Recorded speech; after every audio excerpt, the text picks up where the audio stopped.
اس کو روایت کیا راوی ہیں صحابی رسول حضرت سیدنا ابو موسیٰ اشعری رضی اللہ عنہ، وہ فرماتے ہیں کہ حضرت رسول اللہ صلی اللہ علیہ وسلم نے ارشاد فرمایا مثل ما بعثني الله به من الهدى والعلم، اللہ تعالیٰ نے جو ہدایت اور علم دے کر مجھے بھیجا ہے اس کی مثال کیسی ہے۔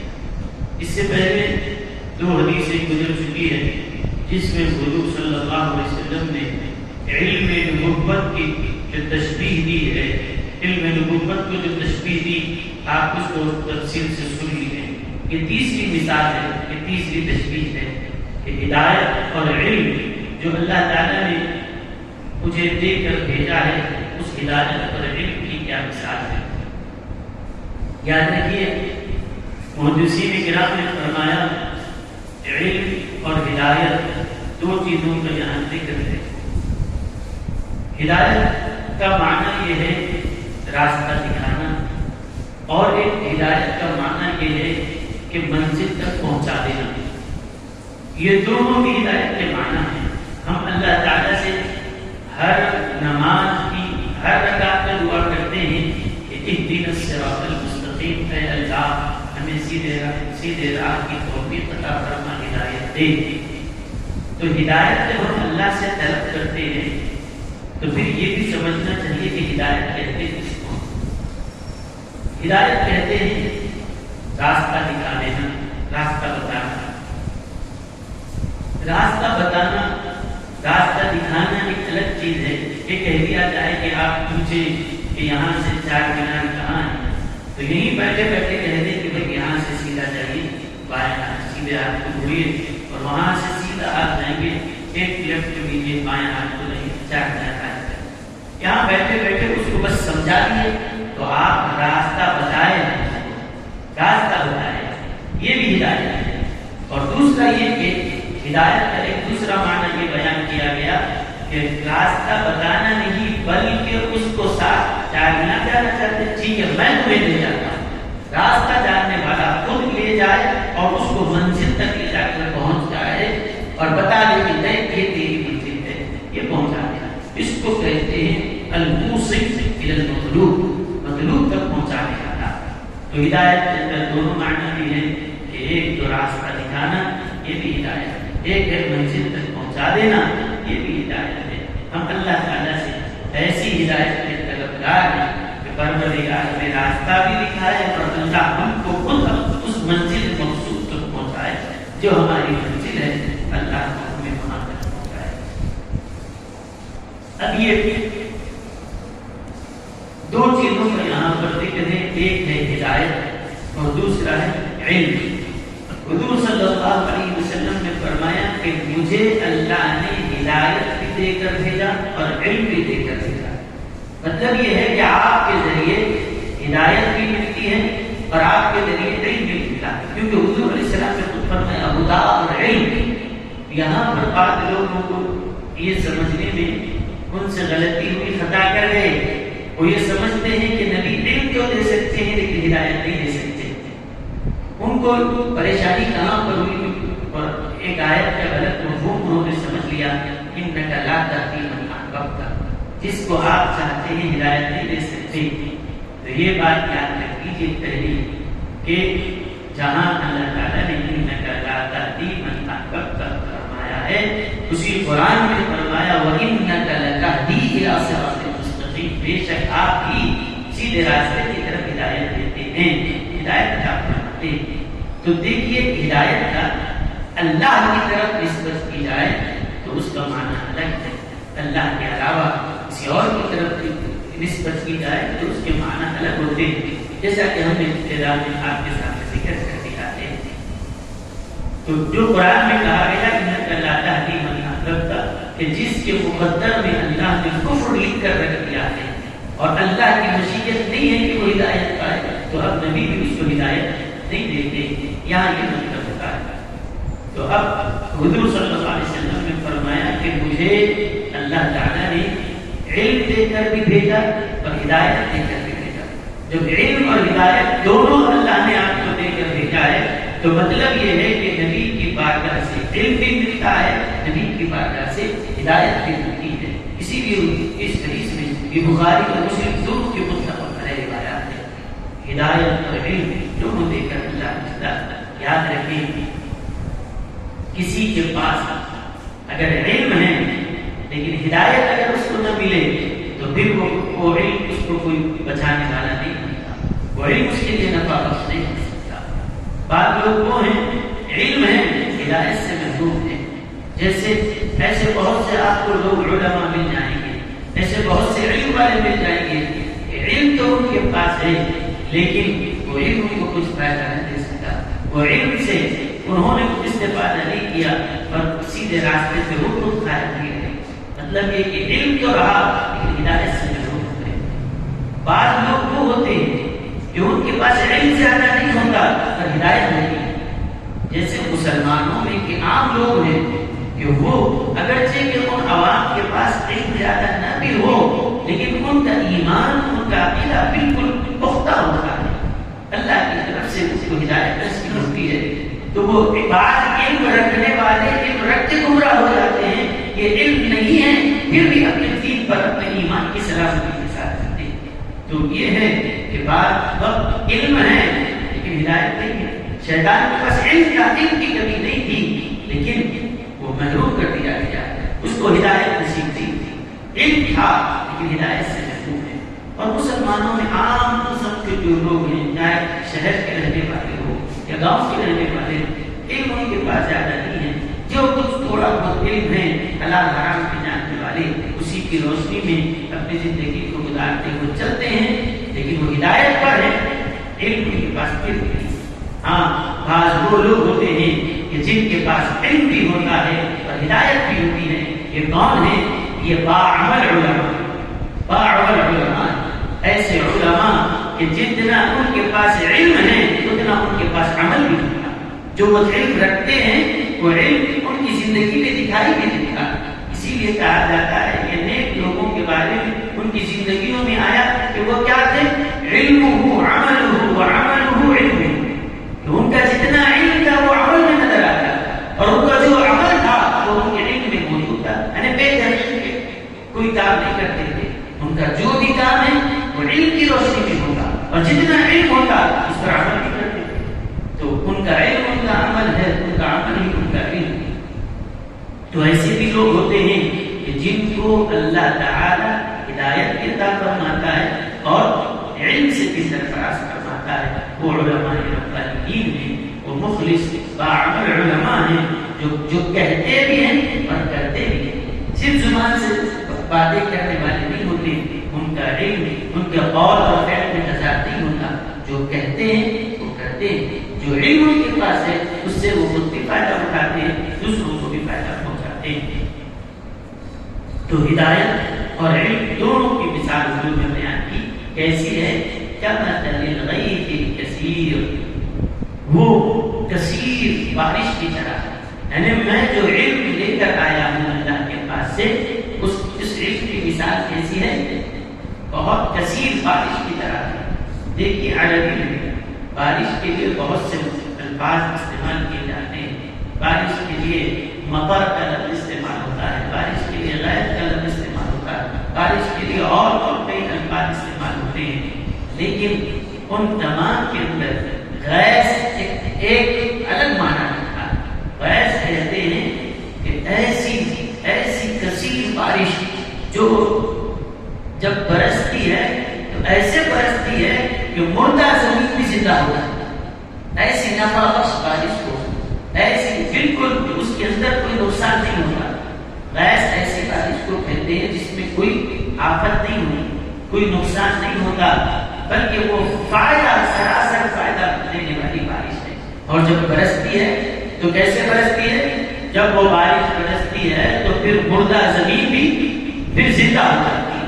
تو حضور صلی اللہ علیہ وسلم نے بھی فرمایا، اللہ نے مجھے جو علم اور ہدایت دے کر بھیجا، میں جو دین اور شریعت کی جو دعوت لے کر آیا ہوں، میری دعوت اور میرا علم کیسا ہے؟ یہ عام بارش کی طرح نہیں ہے، یہ اس بارش کی طرح ہے کہ جب نازل ہو تو مردہ زمینوں کو زندہ کر دے۔ ایسے ہی میں وہ شریعت اور وہ دین لے کر آیا ہوں، وہ بارش ہے کہ یہ جو بادل برستا ہے تو وہ بارش مردہ زمین کو زندہ کرتی ہے، اور میرے شریعت کی بارش مردہ دلوں کو زندہ کرتی ہے، جن کے دل مردہ ہو چکے ہیں، جن کے دل کفر کی وجہ سے، شرک کی وجہ سے دل کی زمین مردہ ہو چکی ہے، میرے دین میں اللہ نے وہ اثر رکھا، میری دعوت میں اللہ نے تاثیر رکھی، اس کی بارش سے مردہ دل بھی زندہ ہو جاتے ہیں۔ تو الغیب بھی فرمایا، پھر اس کے بعد الکثیر بھی اس کی صفت بیان کی، یہ غیب کثیر ہے، اس کثیر بارش کی طرح ہے۔ اور یہ بتانا چاہتے ہیں کہ حضور صلی اللہ علیہ وسلم کے فیض کو یہ کہا گیا کہ وہ کوئی محدود نہیں ہے، وہ اس کی مثال اس سے بارش بھی، اور بارش بھی کون سی؟ غیث، پھر صرف غیث نہیں، غیث کثیر کہا جا رہا ہے، اتنی زیادہ بارش، ایسی بارش جو مسلسل برستے رہے۔ تو حضور علیہ السلام کو یہ فرما رہے ہیں کہ میں ایک بادل ہوں، اور میرا جو علم ہے، میری جو حدیثیں ہیں، اور میں جو تم کو بیان کرتا جا رہا ہوں کہ اس پانی کی طرح ہے جو ساری دنیا پر برستا جا رہا ہے۔ اور ایک بات یاد رکھیے، محدثین نے فرمایا الغیث کا مطلب یہ جو نفع دینے والی، فائدہ پہنچانے والی جو بارش ہے، یہ ہمیشہ نہیں برستی، یہ کبھی کبھی لوگ انتظار میں رہتے ہیں کہ وہ بارش جو سیزن کی آتی ہے، وہ جو بارش آئے تو مردہ زمین کو زندہ کرتے، سب اس کا انتظار کرتے رہتے ہیں۔ کسان کھیتی باڑی کرنے والے جانتے ہیں کہ وہ بارش کے موسم کی ایک خاص بارش ہوتی ہے کہ جب آتی ہے تو ان کے لیے بڑا فائدہ ہوتا ہے۔ کسان انتظار کرتا بیٹھتا ہے، ہر دن صبح ہوتے ہی وہ آسمان کی طرف دیکھتا ہے، شاید وہ بادل اب آئے، شاید وہ بادل اب آئے جو ہماری کھیتیوں میں ہریالی لائے، انتظار کرتے رہتے ہیں۔ اللہ کے رسول علیہ السلام نے فرمایا میں بھی اس بارش کی طرح ہوں جس کے لیے انتظار کیا جاتا تھا۔ اب جیسے ایک کسان اپنی کھیتی کے لیے وہ بارش کا انتظار کرتا ہے، اللہ نے مجھے خاتم النبیین بنا کر بھیجا اس نبوت کی بارش کے لیے۔ انبیاء انتظار کرتے ہیں، انبیاء خوشخبریاں دیتے ہیں، پوری دنیا انتظار کر رہی تھی، اور یہ ہر وقت نہیں برستی یہ بارش، یہ بڑے انتظار کے بعد آتی ہے۔ اسی لیے قرآن نے کہا قد جاءکم رسل علی فترۃ من الرسل، رسولوں کے آنے کے بعد، ایک گیپ کے بعد اللہ تعالیٰ نے حضور صلی اللہ علیہ وسلم کو بھیجا۔ حضرت عیسیٰ علیہ السلام کے بعد اب لوگ انتظار میں تھے کہ وہ بارش کب آئے، وہ بارش کب ہو۔ اللہ نے تقریباً 550 سال کے بعد ہمارے حضور صلی اللہ علیہ وسلم کو اس دنیا میں مبعوث فرمایا۔ تو بارش کی جو مثال حضور نے بیان فرمائی ہے، اس میں دیکھیے آپ، اس میں تشبیہ کیسی ہے، مشبہ کیسا ہے، مشبہ بھی کیسا ہے، اور کیسی اس میں مطابقت کیسی ہے، ذرا اس میں غور کرنے کی ضرورت ہے کہ الغیث الکثیر، الغیث الکثیر وہ بارش جس کا لوگ انتظار کرتے ہیں کہ کب آئے وہ بارش، جب وہ آئے ہر جگہ ہریالی ہی ہریالی چھا جاتی ہے، وہ بارش جب برستی ہے تو بس مردہ زمین زندہ ہو جاتی ہے۔ تو حضور بھی فرماتے ہیں کہ اللہ نے جو مجھے نبوت دے کر بھیجا، جب یہ میری نبوت کی بارش ہوئی، ہر جگہ ہریالی ہی ہریالی، دین کا اجالا ہی اجالا، ہر طرف بہار ہی بہار تھی، ہر طرف بس خوشیاں ہی خوشیاں، اور رحمت ہی رحمت دکھی دی۔ اس کے بعد ایک بات یہ بھی ہے، سمجھتے چلیں حضور صلی اللہ علیہ وسلم کی جو عطا ہے، چاہے علم ہو یا ہدایت ہو، جو عطا آپ فرماتے ہیں وہ محدود نہیں ہے، وہ لامحدود، وہ محدود ہمارے لحاظ سے وہ لامحدود۔ اللہ تعالیٰ کی ذات کی نسبت کی طرف کہیں تو ہر چیز کی حدود میں محدود ہے، انسانوں کے اعتبار سے اگر بات کہی جائے تو وہ لامحدود ہے، لا تعداد ہے، اس کو گنا اور شمار نہیں کیا جا سکتا۔ اب آپ مجھے بتائیے، اگر جب آسمان سے جب بارش ہوتی ہے، ہر طرف پانی برس رہا، پوری زمین سرسبز و شاداب ہو گئی، اس کے بعد کیا اتنا پانی برسانے کی وجہ سے کیا بادل میں کچھ کمی آئی ہے؟ کیا بادلوں میں کچھ کمی آئی ہے؟ نہیں، پھر جب برسنا ہے پھر برستا ہے، پھر برسنا ضروری ہے تب برستا ہے۔ اس بارش کے برسنے کی وجہ سے اس میں کوئی کمی نہیں آئی ہے۔ اور دوسری بات یہ، اگر بارش نہ برسے، بارش اگر نہ ہو تو کیا بادل چھا جاتے ہیں؟ کیا آپ نے کبھی سنا کہ بارش نہیں ہونے کی وجہ سے بہت دن ہو گئے مادہ میں خرابی آ گئی، کوئی وہ پانی باسی ہو گیا یا بدبو پیدا ہو گئی؟ نہیں.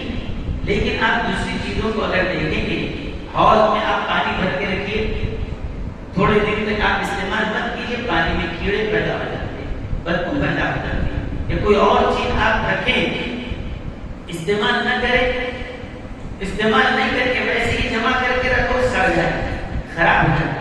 اچھا، لوگوں کو دیتے جائیں گے، ختم ہو جائے. دو ہی چیزیں ہیں، دیے تو ختم ہو جائے گی، جمع کر کے رکھیں گے تو سڑ جائے گی. لیکن حضور کی عطا ایسی نہیں ہے. فرمایا نبی کی عطا بارش کی طرح ہے، وہ سمجھتا، وہ بادل برستا بھی جائے، برستا بھی جائے، ساری دنیا کو بھی بارش دے دے، تب بھی اس کے اندر کوئی کمی نہیں آتی. اور اگر نہ دے کے روک کے رکھے، تب بھی اس میں کوئی عیب نہیں آتا. ان کی عطا کو کوئی اس کے اوپر عیب نہیں لگتا.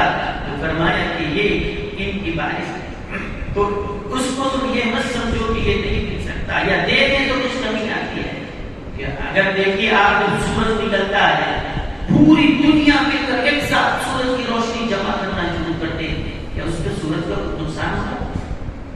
آپ اکیلے کپڑے سکھا رہے ہیں، ایک ساتھ پورے لوگ مل کے، پورے محلے والے، پورے شہر والے ایک ساتھ کپڑے سکھائیں، کیا اتنے سب لوگ ایک ساتھ اس کی روشنی کیچ کرنے کی وجہ سے کیا سورج میں کوئی فرق آیا؟ کہ اس کی انرجی کچھ زیادہ خرچ ہوگی؟ نہیں. وہ جتنا دے رہا ہے، تم لوگ صبح سے شام تک لیتے جاؤ اور پوری دنیا میں کیا ایک ساتھ کی لیتی جائے، تب بھی اس میں کوئی فرق نہیں پڑتا. تو سمجھنا چاہیے دنیا کا سورج جب عطا کرنے آئے اور سب کو دے دے، تب بھی اس کے اندر کوئی فرق نہیں پڑتا. تو نبوت کا سورج جب چمکتا ہے، خدا کی عطا کا جب سورج چمکتا ہے، پوری کائنات کو بھی وہ نواز دے، تب بھی ان کی عطا میں کوئی فرق نہیں آتا. اسی لیے فرمایا گیا کہ حضور صلی اللہ علیہ وسلم نے فرمایا میرا علم کیسا ہے اور میں جو ہدایت لایا ہوں اس کی مثال بارش کی طرح ہے. بارش اگر ساری دنیا کو بھی برستی رہے، بادلوں میں کچھ فرق نہیں آتا، تو میری بارش کو تم یہی سمجھو کہ وہ آبائے کثیر ہے، وہ ختم ہونے والی نہیں. اچھا، بارش تو ہو رہی ہے. اس کے بعد اس حدیث شریف میں 3 طرح کی زمین کا ذکر کیا جا رہا ہے. بارش کا پانی جب اتر رہا ہے تو زمین ایک جیسی نہیں ہوتی، ہر جگہ کی زمین الگ الگ ہے. ایک فرمایا کہ اصاب ارضا فكانت منها طائفة طيبة قبلت الماء فأنبتت الكلأ والعشب الكثير. فرماتے ہیں حضور علیہ السلام جب بارش ہوئی تو ایسی ایک زمین کا ایک ایسا حصہ تھا جو بالکل قابل کاشت تھا، زراعت کے قابل ہے، اچھی زمین ہے. وہاں جب بارش ہوئی تو جب اچھی زمین ہوتی ہے وہ کیا کرتی ہے؟ بارش کے پانی کو اپنے اندر جذب کر لیتی ہے، اپنے اندر اس کو جذب کر لیتی ہے، سمو لیتی ہے. اس کے بعد کیا ہوتا ہے؟ بارش کا پانی وہ نرم زمین جب اپنے اندر چوس لیتی ہے تو پھر اس کے بعد اس کے اندر سے گھاس نکل کر آتا ہے، چارہ نکل کر آتا ہے. انسان بھی فائدہ اٹھاتے ہیں، جانور بھی فائدہ اٹھاتے ہیں اس سے. یہ کون سی زمین ہے؟ وہ جو قابل کاشت زمین، نرم زمین ہے، بارش کا پانی چوس لیتی ہے. اس کے بعد کیا کرتی ہے؟ وہ ہریالی اور کھیتی دیتی ہے اور چارہ وغیرہ اللہ اناج بن جاتی ہے ایک زمین کو. اچھا، اور دوسری زمین یہ ہے کہ اس کے اندر گڑھے پڑے ہوئے ہیں، گڑھے ہیں، سب زمین گڑھے اس کے اندر پڑے ہوئے ہیں. بارش کا پانی جب ان کے اوپر گرا تو اس زمین نے کیا کیا؟ اپنے اندر چوسا نہیں بلکہ وہ گڑھوں کے اندر پانی جم گیا اور بڑے بڑے تالاب ہوئے. بارش کا پانی جب آتا رہا تو گڑھے دیتے تھے، جتنے اندر وہ اپنے اندر جتنا پانی لے سکتا تھا وہ بڑے بڑے تالاب کی شکل میں اس نے پانی کو اسٹور کر کے رکھا. کتنے زمینوں کا ذکر ہوا؟ 2. ایک زمین وہ ہے جو نرم تھی، پانی پڑا بارش کا، اندر اس نے چوس دیا اور اس کے بعد ہریالی نکل کے آئی، یہ ایک زمین. دوسری ایک زمین جو بالکل گڑھے بنے ہوئے تھے، گہن تھی، اس میں جب پانی آیا تو اس نے پورے پانی کو اپنے اندر اسٹور کر کے رکھ دیا، تالاب بن گئے. اور تیسری ایک زمین ایسی ہے اس سے کیا ہوا؟ وہ بالکل چٹیل پانی جب پڑ رہا ہے، گڑا ہوتا تو کم از کم روک کے رکھتے تھے. چٹیل ہے، پانی جیسے گر رہا ہے بہتا ہے، نہ اندر چوس رہی ہے نہ اپنے اندر روک کے رکھے. بس پانی پڑا تو بہ گیا. پانی تو پڑ رہا ہے لیکن اس کے اندر یہ صلاحیت بھی ہے، نہ اتنی صلاحیت ہے کہ پانی کو چوس لے، نہ اتنی صلاحیت ہے کہ اپنے اندر اس پانی کو جمع کر کے رکھ لے تاکہ بعد میں کسی کو کام آ سکے. نہ جمع کرنے کے قابل ہے نہ چوسنے کے قابل. بس چٹیل میدان ہے، بارش پڑ رہی ہے اور پانی آ کر اس کے اوپر سے بہ کر چلا جا رہا ہے. فرمایا یہ تین لوگوں کی مثال بھی دیکھ لو. بادل تو نبوت کا برس رہا ہے، بارش تو ہوتی جا رہی ہے. اب یہ دیکھنا ہے کہ تمہاری زمین کیسی ہے. تمہارے دل کی زمین کو دیکھو، اس میں نبوت کے فیض کا کوئی قصور نہیں ہے. وہ تو بارش ہے کہ بدل پڑتے ہی جا رہی ہے، وہ بارش کا کوئی قصور نہیں. بارش تو مسلسل ہو رہی ہے. دیکھنا یہ ہے کہ تیرے دل کی زمین کیسی ہے. تیرے دل کی زمین کاشت کے قابل ہے یا پھر اتنی صلاحیت ہے کہ وہ اندر پانی لے کے تالاب بنا کر رکھے، یا ایسا سخت دل ہے کہ بارش پڑ بھی رہی ہے اور وہ پانی اس کے اوپر سے بہ کر جا رہا ہے. تیرا دل اگر وہ سخت ہے تو چٹیل اس میدان کی طرح ہے، نرم ہے تو پانی کو چوسا اور ہریالی اٹھا دیا. یا پھر دل میں اگر وسعتیں ہیں تو وہ تیرا دل ایک دل نہیں، بڑے بڑے تالاب اور نہر اور سمندروں کے مالک ہو جاتا ہے. اب نبوت کا بادل سے جو بارش آتی جا رہی ہے علم کی، فیض کی، اب یہ دیکھو کہ تمہارے دل کی سرزمین کیسی ہے. دل کی زمین پر جب بارش اتر رہی ہے تو اس میں وہ تو 24 گھنٹے ہر وقت وہ بارش بدلتی جا رہی ہے، پڑتی جا رہی ہے، پانی آتا جا رہا ہے. اب دیکھنا یہ ہے کہ تیرے اندر صلاحیت ہے یعنی تو کتنا لے سکتا ہے، تیرا ضرب کتنا ہے، لیتا ہے یا نہیں. ہم تو مائی بکرم ہیں، کوئی سائل ہی نہیں، راہ دکھلائے کسے رہ منزل کی.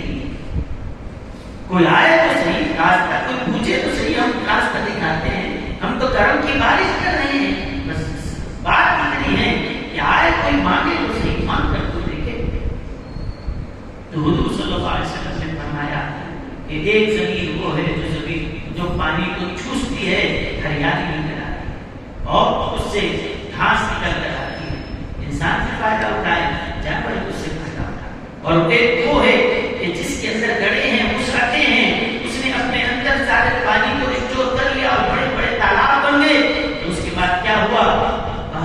بارش کے بعد، بارش جانے کے بعد عام دنوں میں جب بھی لوگوں کو ضرورت پڑے گی وہ آئیں گے تالاب کے پاس. ہر وقت تو بارش کا پانی نہیں ملتا، لیکن جب وہ آئیں گے بارش نہ ہو تو تالابوں کے پاس آئیں گے اور تالاب سے اپنا پانی لے کر اپنی ضرورتوں کو پوری کریں گے. کھیتی بھی پلائیں گے، پیئیں گے بھی، استعمال بھی کریں گے. تو تالاب کے پاس آ کر ان کو لینا ہوگا. تالاب جو پانی جمع کر کے رکھا ہے اس سے پورے لوگ آ کر فائدہ اٹھاتے ہیں. فرمایا یہ تین چیزوں کا حضور علیہ السلام نے ذکر کر کے بتایا کہ جو پہلی جو مثال تھی وہ نیک مسلمان کی طرح. مسلمان وہ کیا کر رہا ہے کہ بارش کے نبوت کی برس رہی ہے تو اس نے اس بارش کو قبول کر لیا. جیسا نرم زمین پانی کو چوستی ہے، مسلمانوں نے اس نبی کی دعوت کو قبول کر لیا. اور دعوت جب اسلام کا بیج اندر گیا تو پھر کیا ہوا؟ عمل کے پودے نکلے، تقوی کے پودے نکلے، تقوی کی طرف نکلے اور اس کی ہریالی آئی. اور جو مومن آپ دیکھ سکتے ہیں کہ وہ پانی جب زمین چوس لیتی ہے تو وہ اس کے اوپر ہریالی نظر آتی ہے. اور جو اسلام اور نبوت کا پانی جس کے دل کی زمین کو ملتا ہے اس کے چہرے پہ بھی باغ و بہار نظر آتی ہے. آپ دیکھیے کسی ایک ایسے شخص کو کہ جو مسلمان نہیں ہے اور ایک ایسا شخص جس کے دل میں ایمان ہے، اس کے چہرے کا نور بتاتا ہے کہ یہ مسلمان ہے. اس کے چہرے کا نور بتاتا ہے. جیسے آپ جائیے کسی جنگل سے گزریے، پورا سوکھا سوکھا نظر آتا ہے، لیکن بارش ہونے کے بعد وہ علاقہ بھی ہرا بھرا نظر آتا ہے. بارش ہونے کے بعد علاقہ ہرا بھرا نظر، گرینری پوری نظر آتی ہے. یہی ہے وہ بارش برستی ہے تو وہ جیسے وہاں باغ و بہار لائے، مومن کے دل پر جب یہ ایمان کے نور کی بارش ہوتی ہے اور وہ اس کو قبول کر لیتا ہے تو اس کی باغ و بہار اس کے چہرے پر نظر آتا ہے. ایمان کا نور اس کے چہرے سے نظر آتا ہے، اس کے عمل سے نظر آتا ہے. اس کے بعد دوسری، یہ تو مسلمانوں کی متقی کی مثال ہوگی. اور وہ جو زمین جس کے اندر وسعتیں تھی، بڑے بڑے کیپیسٹی ان کے اندر تھی، تو جب بارش ہوئی تو انہوں نے اپنے اندر پانی کو اسٹور کر کے رکھ لیا تاکہ جب بارش اس وقت نہ ہو اس وقت لوگ آ کر تالاب سے لیں۔ فرمایا حضور علیہ السلام نے یہ جو میں تالابوں کی جس زمین کی مثال دے رہا ہوں یہ میری امت کے علماء ہیں کہ جب نبوت کی بارش جب ان پر ہوتی ہے تو وہ اتنا فیض لیتا ہے، اپنے اندر اس کو جمع کر کے رکھتے ہیں کہ ان کی مثال تالابوں کی طرح ہے۔ لوگ جب میرے اوپر تو سلسلہ نبوت کا ختم کر دیا گیا، اب میری امت کو جب بھی ضرورت پڑے گی پانی کی، علم کی، وہ جائیں گے تالاب کی طرف۔ میری امت کے علماء یہ ان پانی کے تالابوں کی طرح ہے جو لوگ آ کر ان سے اپنی پیاس بجھا کر جاتے ہیں۔ اور اگر کوئی یہ کہے مجھے کسی عالم کی ضرورت نہیں، میں کسی امام کو نہیں مانتا، تو سمجھ لو کہ یہ وہی شخص ہے نہ بارش سے براہ راست اس کو بارش ملنے والی ہے، نہ ہی اپنی جگہ بیٹھا ہے کہ میں اپنی پیاس بجھاؤں گا۔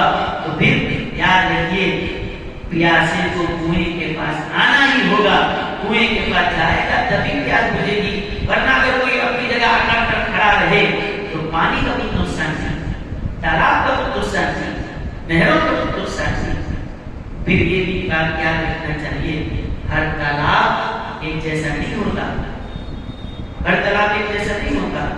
بعض تالاب چھوٹے ہیں، بعض تالاب اتنے بڑے ہیں کہ اس کے اندر سے نہریں نکل کے جاتی ہیں، بعض تالاب ایسے ہیں جو جا کر سمندروں سے مل جاتے ہیں، سمندروں سے مل جاتے ہیں، ان کی وسعتیں الگ ہیں۔ ایسے ہی ہر علم والا ایک جیسا نہیں ہوتا، کوئی عالم ہے، کوئی محدث ہے، کوئی مفسر ہے، کوئی مجتہد ہے، اور کوئی امام الوقت بنتا ہے، کوئی فقیہ بن جاتا ہے، کوئی اجتہاد کے درجے پر فائز ہوتا ہے۔ تو ہر تالاب ایک جیسا نہیں ہوتا، بعض تالاب ایسے ہیں کہ اتنا ہی ان کا دائرہ ہے، اتنا ہی پانی جمع ہوتا ہے، بعض تالاب ایسے ہوتے ہیں اس کے اندر سے نہریں نکل کر کہاں سے کہاں تک وہ پانی جاتا ہے۔ ایسے ہی ہمارے امام اعظم ابو حنیفہ رحمۃ اللہ علیہ، حضرت امام شافعی ہوں، حضرت امام احمد ہوں، حضرت امام مالک ہوں، ان کی مثال اس تالاب کی طرح ہے جس کی ایک کوئی حد بندی نہیں، اس تالاب سے کئی نہریں نکلی۔ تالاب تو وہاں عراق اور کوفہ میں ہے لیکن نہر یہاں تک اس کی چلی جاتی ہے، ان کی نہریں ہر جگہ پھیلی ہوئی۔ یہ میں اپنی طرح سے نہیں کہہ رہا ہوں، یہ مثال حضور علیہ السلام نے خود دیکھ کر بتائی۔ کچھ زمین ایسی ہے جو بس خود زمین پانی کو چوس لی اور ہریالی لے لی، یہ عام مسلمان منتظم کے مثال۔ اور کچھ ایسے ہیں کہ اس پانی کو جمع کر کے تالاب بنا لی، اب لوگ آتے ہیں اور اپنے پیاس بجھاتے ہیں۔ وہ اس کا کام کیا ہے؟ بارش جب بھی ہو پانی اپنے اندر لے لیتا، اسٹور کر لیتا، جب بھی بارش ہوتی ہے وہ اسٹور کر کے رکھ لیتا۔ ایسے ہی ہم جو کہتے ہیں اور یہ اولیاء کرام، یہ علماء اعظام ہمارے لیے وسیلہ ہیں، تو یہ حدیث کی روشنی میں کہہ رہے ہیں کہ جب بارش ہوگی تالاب اپنے پاس پانی لے کے محفوظ کر لے گا، اب جب ہم کو ضرورت پڑے گی ہم جا کر تالاب سے لے لیں گے۔ تو تالاب آسمان سے ابر سے پانی لے رہا ہے، اپنے پاس محفوظ کر رہا ہے، لوگوں کو دے رہا ہے۔ ایسے ہی اولیاء کرام نبوت کی بارش سے لیتے ہیں، اپنے تالابوں میں اس فیض کو رکھتے ہیں، اور لوگ جب بھی آتے ہیں اس سے سیراب کرتے جاتے ہیں، فیض پیدا کرتے جاتے ہیں۔ تو یہ کوئی اہل سنت کی محفلوں میں کی جانے والی ایک مخصوص کسی ذہن کی پیداوار باتیں نہیں ہے، یہ حدیث ہے جو بخاری اور مسلم سے آئی ہے۔ سمجھ گئے؟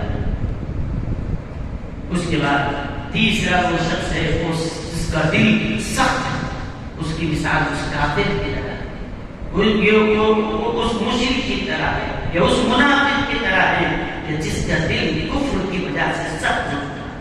اس کی مثال ایسی چٹیل زمین کی طرح ہے، سخت چٹیل زمین ہے، بارش تو ہو رہی ہے لیکن اس بارش کو وہ قبول نہیں کر رہا، اس بارش کو وہ قبول نہیں، بس پانی نہ چوستا ہے تاکہ خود ہرا بھرا ہو جائے، نہ پھر پانی اپنے اندر اسٹور کر کے رکھتا ہے تاکہ کسی اور کو فائدہ ہو، نہ خود فائدہ اٹھاتا دوسروں کو فائدہ اٹھاتا۔ وہاں وہ عام مسلمان خود فائدہ اٹھا رہا ہے، لیکن علماء خود بھی علم رکھتے ہیں اور کو بھی اپنے علم کا فائدہ دیتے ہیں۔ یہ دوسرے درجے کے حضور نے ان کی تعریف فرمائی، لیکن وہ کفر اور شرک رکھ کر یا پھر سخت دل کے دل ہو چکے ہیں، ان کے دل کی زمین کیسی ہو چکی ہے؟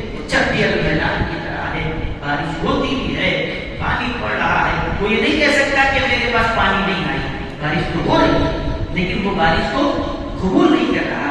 کیا کوئی کافر کے کہے کہ کوئی عذر وہ پیش کر سکتا ہے؟ نہیں. دعوت تو ہر ایک تک پہنچ چکی ہے. حضور علیہ السلام کی دعوت آپ نے دی، قرآن اس کی دعوت دے رہا ہے، ہر زمانے میں علماء اس کی دعوت دے رہے ہیں کہ اللہ ایک ہے، اللہ ایک ہے. حضور علیہ السلام اللہ کے سب سے آخری نبی ہیں. یہ دعوت ہر ایک کو پہنچ چکی ہے. اس کے باوجود کوئی دعوت کو قبول نہیں کر رہا ہے تو اس چٹیل زمین کی طرح ہے جو بارش کو قبول نہیں کرتا، نہ خود جمع کر کے رکھنے کے قابل ہے کہ لوگوں کو فائدہ پہنچے، خود نہ تالاب بنا، نہ ہی خود اتنا درجے میں ہو کہ کم از کم دوسروں کو فائدہ نہیں پہنچایا تو خود تو فائدہ لے لے. وہ پانی کو تو کم از کم چوس لیتا، وہ زمین ہری بھری ہو جاتی، لیکن اس کی زمین بھی اجاڑ ہوتی، ویران اس کی زمین ہے، چٹیل میدان، چٹیل ہی رہا، اس میں بارش کا کوئی قصور نہیں. فرمایا دیکھو میں نے نبوت کا جو فریضہ ہے اس کو انجام دے دیا، میری دعوت مکمل ہو چکی. حضور نے فرمایا یا بتاؤ کیا میں نے تم تک دین نہیں پہنچا دیا؟ میں نے اللہ کی دعوت کو تک پہنچا دیا، جو اللہ کا پیغام آیا تم تک پہنچا دیا. گواہ رہو. اور جو بعد میں آئیں گے اپنی امت کے علماء کو ذمہ داری دی، بعد میں آنے والوں تک میرے دین کا پیغام تم تک پہنچاؤ، قرآن کریم تک پہنچاؤ، تاکہ کوئی قیامت یہ نہ کہہ سکے ہم تک کوئی دعوت نہیں پہنچی. یہ کوئی نہیں کہہ سکتا. جو نبوت کی جو ذمہ داری تھی اللہ کے رسول علیہ السلام نے وہ دعوت کی ذمہ داری امت کے علماء کے کانوں پر ڈالی اور وہ ہر دور میں دعوت کا کام کرتے رہے. تو یہ حضور علیہ السلام نے اپنے علم نبوت کی جو مثالیں بیان فرمائی تھی وہ میں نے تینوں دن آپ کے سامنے رکھی.